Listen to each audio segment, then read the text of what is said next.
very much. Appreciate it. And I want to thank our chairs, Fran and Teddy, who have been fantastic supporters. I also want to acknowledge we have Brian Fox here, who is a candidate for city council. He's running against Justin Brannan, who voted to defund the police. And by the way, he's actually Greek too. You can't tell from his name, but his name was shortened, but it's Brian Fox. And so please look out for him and get to know him before you leave. I want to thank you all for coming here today. And I understand that this is early in the political season for a congressional race because we're not on the ballot until next November. The reality is that I was outspent 2-1 by Nancy Pelosi and Max Rose. They put $20 million against me. You saw the awful, terrible, dishonest ads that they had run. They had unlimited resources to attack me. And despite being outspent 2-1, we won by 6%. And we were able to flip this seat Democrat to Republican. And nationally, we flipped 15 seats Democrat to Republican. We're only 5 seats from taking the majority in the House of Representatives. And I guarantee to you, as long as we hold on to those 15 seats that we flipped, that we will do that and that we will restore a balance in Washington that is much, much needed. Since I've gotten to Washington, it's been a rocky few months, as you can tell from the news. But we've been successful, the minority party, in trying to stop bad things from happening. So a lot of the things that you've been hearing about, the HR 1, which would use your taxpayer money to fund political campaigns, ban voter ID law, voter IDs from states from having voter ID laws.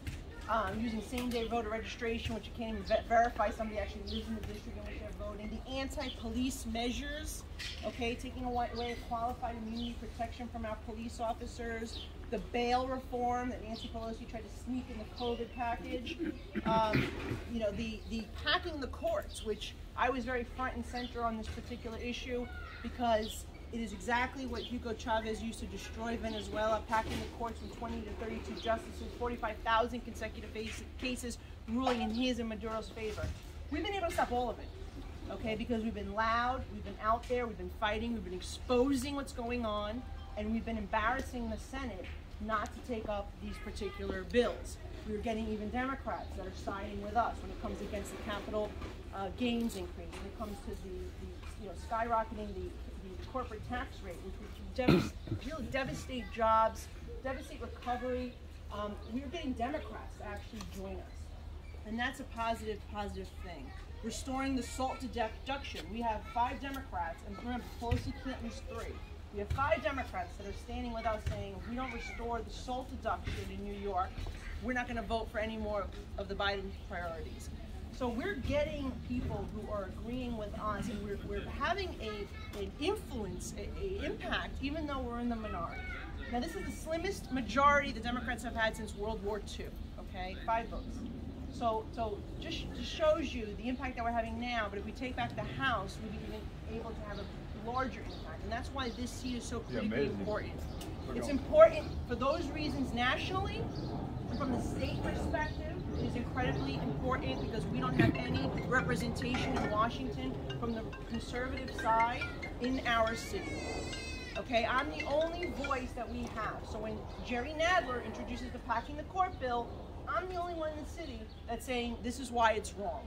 When AOC and every other member in New York City has sponsored socialized medicine,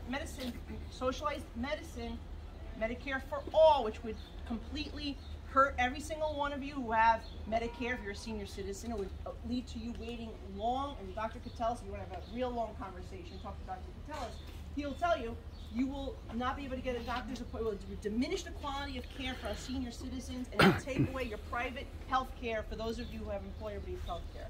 I'm the only representative in New York City who's not a sponsor of that bill. So that just shows you how the influence that somebody like Alexandria Ocasio-Cortez is having on the rest of the delegation. They're all afraid of her. They're moving more and more to the left to satisfy her because they're afraid that she's going to put a candidate against them and take the seat, just like she did with Nita Lowy and just like she did with Elliot Engel. I'm not afraid of Alexandria Ocasio-Cortez. I believe I'm here at this moment to fight against her, and I'm going to continue to push back against her and the Socialist Squad to make sure that we preserve our American dream for future generations, we preserve our freedoms and our liberties, and we take back this House so we can take once again control of the agenda in Washington to make sure that the American values are what we are supporting. The other day, I'm on the foreign, I should talk to a lot of Greeks here. I should talk about my role in the Foreign Affairs Committee. It's a committee I fought to be on because I felt it was very important. I represent a very diverse district. Many people care about what's happening in their homeland. But in the Greek community in particular, you know, we have a large diaspora around the world. I was very proud to be a member of the World Hellenic Interparliamentary Association as a member of the State Assembly. We have so many people of Greek descent in elected office around the world. I think you'd be shocked if you hear that we had people in Sweden and Switzerland and places you'd never think that we would have Greeks. They're there, okay, and we're fighting as the diaspora for our country of Greece. And so what's interesting is now I'm on the Foreign Affairs Committee where I could really have a true impact. One of my first resolutions was to call for the Biden administration to make holding Turkey accountable, pushing back on the Turkish aggression in the Aegean and Mediterranean, and also the reunification of Cyprus, a top priority of his administration.